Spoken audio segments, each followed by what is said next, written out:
In today's video, I'm going to teach you how to change the voice in the Perplexity mobile app. If you want the app's spoken responses to sound a little different, maybe with a voice style or accent that feels more natural to you, the good news is that this is usually very quick to update. You don't need to change any advanced settings, and once it's saved, the app will use that voice for future responses automatically.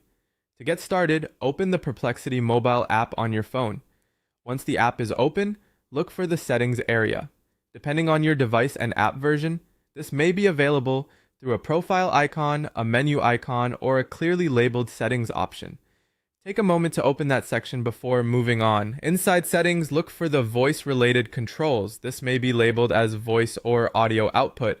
The wording can vary slightly, but you're looking for the section that controls how the app sounds when it reads responses aloud. Tap that option to open the available voice settings. Now you should see the list of available voices. These may include different voice styles, tones, or accents. Browse through the options and choose the one you prefer. If the app gives you a preview, it can be helpful to listen briefly before deciding, especially if you want a voice that feels clearer, more natural, or easier to understand over time. Pick the voice that fits your preference best. Once you've made your selection, tap Done to save it. This applies the new voice for future responses, so the next time the app speaks, it should use the voice you selected.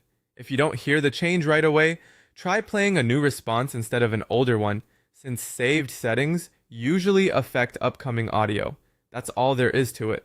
Open the app, go to Settings, find Voice or Audio Output, choose your preferred voice, and tap Done to save the change.